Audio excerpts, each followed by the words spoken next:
कि जब भी ओबीसी की बात आती है और बाबू जगदेव प्रसाद कुशवाहा की उस बात को याद करता हूं कि जब वो कहते थे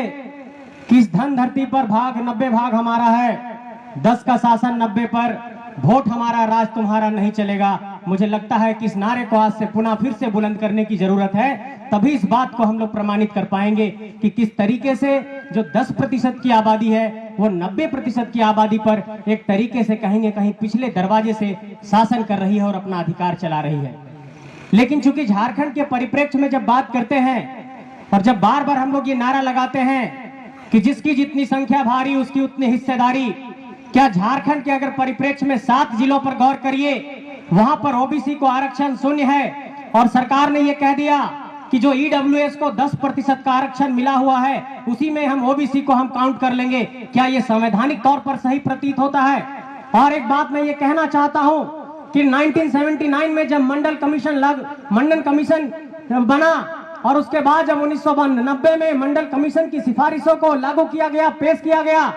मंडल कमीशन ने साफ तौर पर यह कहा था कि इस देश के सरकारी नियोजन में, इस देश की नौकरियों में ओबीसी को आरक्षण 27% होना चाहिए। लेकिन आज झारखंड की धरती पर ओबीसी को आरक्षण सिर्फ 14% मिलता है। जब यहाँ पर पंचायत का चुनाव होता है तो ओबीसी को आरक्षण नहीं मिलता है। और मुझे इस बात से बहुत ताज्जुब होता है कि हमारा समाज जब अपने हक अधिकार के लिए लड़ने की बारी आती है तो इतनी कुर्सियों को खाली छोड़ देता है। इस समाज पर एक तरीके से भी सवाल खड़ा होता है कि जब ऐसे मेहनत करने वाले लोग, ऐसे नेतृत्व करने वाले लोग जब कोई पहल करते हैं तो हम लोग उसके साथ कहां खड़े होते हैं। मन से एक बात सामने आई थी कि अगर आज ओबीसी के हक अधिकारों के लिए लड़ने की बारी आ रही है तो उसके लिए कौन सामने खड़ा है, कौन उसका दुश्मन है, इस बात को भी पहचानने की जरूरत है। मैं अपने ही समाज के लोगों को अपना दुश्मन तो नहीं कहूंगा, लेकिन इस बात पर जरूर कहूंगा कि आपको राजनीतिक चेतना जगाने की जरूरत है और आपको एक तरीके से राजनीतिक तौर पर यह परिचय देने की जरूरत है। और सम्मानित मन से भी आग्रह करता हूं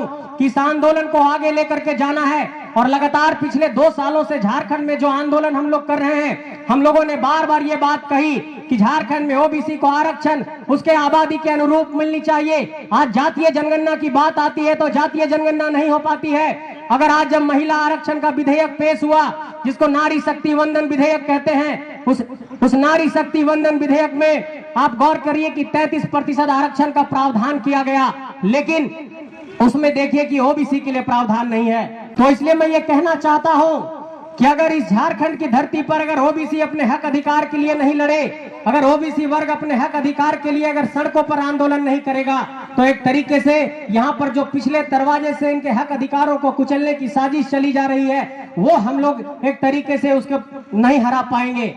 और एक बात और समझिए कि सरकार ने कोशिश की, एक विधेयक बनाया कि 77% का आरक्षण का विधेयक बना करके राज्यपाल को भेजा गया, लेकिन राज्यपाल महोदय ने उसको रिजेक्ट कर दिया। इस बात को भी समझना होगा कि पिछले दरवाजे से वो कौन लोग हैं जो चाहते हैं कि ओबीसी का आरक्षण नहीं लागू हो, वो कौन लोग हैं जो चाहते हैं कि ओबीसी को हक अधिकार ना मिले। इसलिए इस बात को, इस साजिश को, इस षड्यंत्र को भी समझने की जरूरत है कि जब झारखंड के हक के अधिकार के लिए, जब यहाँ के ओबीसी समाज के हक अधिकार के लिए कोई विधेयक बनता है, कोई कानून बनता है, 77% का विधेयक बना था, वो विधेयक कानून नहीं बन पाया। लेकिन मैं ये पूछना चाहता हूं कि तमिलनाडु में देखिए 69% का आरक्षण लागू है। तमिलनाडु ने वहां पर 69% का आरक्षण लागू करा करके उसे 9वीं अनुसूची में शामिल करा दिया। मुझे ये लगता है कि एक बार फिर से झारखंड के लोगों को लड़ना होगा और इस बात की आवाज बुलंद करनी होगी कि ओबीसी को आरक्षण 27% और टोटल आरक्षण 77% करते हुए इसे 9वीं अनुसूची में शामिल करो, तभी इसके समाधान का रास्ता निकलेगा, नहीं तो इसके समाधान का रास्ता नहीं निकल पाएगा। क्योंकि बार बार इस बात को कहते हुए कि आरक्षण लागू करना संवैधानिक दृष्टिकोण से उचित प्रतीत नहीं होता है, यह हाई कोर्ट और सुप्रीम कोर्ट में स्टैंड नहीं कर पाएगा। इस बुनियाद से बार बार हमारे आरक्षण के अधिकार को कुचला जा रहा है। इसलिए मैं ये कहना चाहता हूं कि जिस तरीके से आंध्र प्रदेश में आप देखिए 371D में विशेष प्रावधान किया गया, वहां के लोगों के लिए नौकरियां आरक्षित की गई, ठीक उसी तरीके से झारखंड के भी यहाँ पर आरक्षण की प्रक्रिया को, आरक्षण के प्रणाली को 9वीं अनुसूची में शामिल करने की जरूरत है। इसके संवैधानिक पहलू को भी समझने की जरूरत है, तभी ये आरक्षण का अधिकार हमारा पूरा हो पाएगा। इसलिए इस आरक्षण के मांग के साथ साथ मैं इस बात को भी तेज करना चाहता हूं और इस मांग को भी तेज करना चाहता हूं कि इसके साथ ये मांग तेज करिए कि इसे आप 9वीं अनुसूची में शामिल करिए। नहीं तो ये सातिर लोग बार बार जाकर के हाई कोर्ट और सुप्रीम कोर्ट में हमारे अधिकारों को बार बार एक तरीके से चैलेंज करने का काम करेंगे और ऐसे ही हमारी पीढ़ियां बर्बाद होती रहेगी। वैसे ही आप देखिए जेएसएससी सीजीएल में, ऐसे ही देखिए जेपीएससी में, झारखंड की तमाम नियुक्ति की प्रक्रिया में,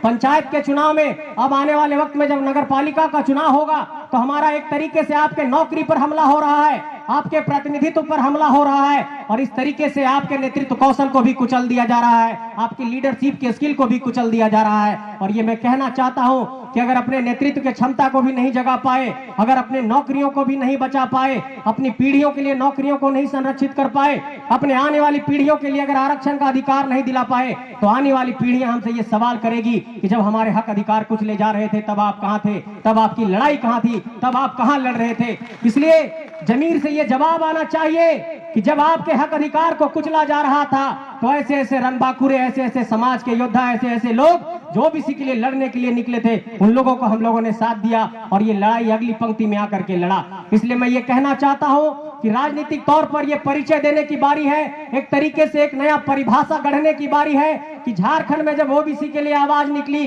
और राष्ट्रीय ओबीसी मोर्चा जैसे संगठन लोग जब इस तरीके से झारखंड में राजधानी में रह करके लगातार इतना बड़ा आंदोलन करते रहते हैं, लगातार इतनी सभाएं करते हैं, राज्य स्तर पर इतना संगठन को चलाते हैं, तो हम लोगों को भी साथ देने की जरूरत है। इसलिए इस हजारीबाग की धरती से, इस सिंदूर की धरती से, इस इचाक के धरती के लोगों को, बरही के धरती के लोगों को, इस मांडू, रामगढ़, तमाम लोगों को यह आह्वान करना चाहता हूं इस मंच से, और मीडिया के साथी भी हैं, उन सभी लोगों को यह कहना चाहता हूं कि ओबीसी अपना हक अधिकार लेकर के रहेगा और ओबीसी अपने हक अधिकार के लिए मर मिटने को भी तैयार रहेगा। इस अधिकार के लिए लड़ाई में अब हम लोग चुप नहीं बैठेंगे। क्या आप लोग साथ देंगे इस लड़ाई में? क्या बात सही है? आप लोग पूरी बात समझ रहे हैं चाची लोग, दादी लोग? देखिए ये बात अपने हक अधिकार की है और अगर आज की तारीख में हम लोग नहीं लड़ेंगे तो इस बात को मान करके चलिए कि जिस तरीके से हमारे नौकरी पर, हमारे नेतृत्व पर, हमारे जमीनों पर, हर जगह पर हमला जो हुआ है वो हमला रुकने वाला नहीं है और आने वाले वक्त में भी हम ऐसे सिर्फ कोसते रहेंगे और ये कहते रहेंगे कि अरे ओबीसी लोगों को हक नहीं मिला, ओबीसी वालों को हक नहीं मिला। इसलिए एक बात इस मन से आमंत्रित भी करना चाहता हूं कि इन्हीं सारे मुद्दों को लेकर झारखंड की स्थानीय नीति, नियोजन नीति, ओबीसी को आरक्षण, इन तमाम मसलों को लेकर हम लोग भी एक बहुत बड़ा कार्यक्रम 8 तारीख को करने जा रहे हैं। चौपारण के ब्लॉक मैदान में लगभग 50,000 की संख्या में लोग वहां पर जुटेंगे और वहां पर भी ओबीसी के हक अधिकारों की आवाज बुलंद होगी, झारखंडियत के हक अधिकारों की आवाज बुलंद होगी, स्थानीयता और नियोजन के हक अधिकार की आवाज बुलंद होगी और ये भी आवाज बुलंद होगी कि देखिए 11th जेपीएससी का विज्ञापन अब तक नहीं निकला है, हमारे यहाँ के नौजवानों का एक तरीके से उम्र सीमा पार होता है। इन सारे सवालों को लेकर के वहां भी आंदोलन होने जा रहा है। इसलिए आप लोगों से आग्रह भी करना चाहता हूं, निवेदन करना चाहता हूं, आपको आमंत्रित भी करता हूं कि 8 तारीख को आइए चौपारण के ब्लॉक मैदान में और इस आंदोलन को आगे बढ़ाने की जो ज्वाला है उसको जलाते हैं और चौपारण के ब्लॉक मैदान में भी ओबीसी को हक दिलाने की आवाज को तेज करते हैं। आइए सब मिलकर इस आंदोलन को तेज करते हैं। आप सबका बहुत बहुत आभार, बहुत बहुत शुक्रिया कि इस आंदोलन में आप सब पहुंचे, इस सभा में पहुंचे। आप सबको पुनः झारखंडी जोहार, धन्यवाद।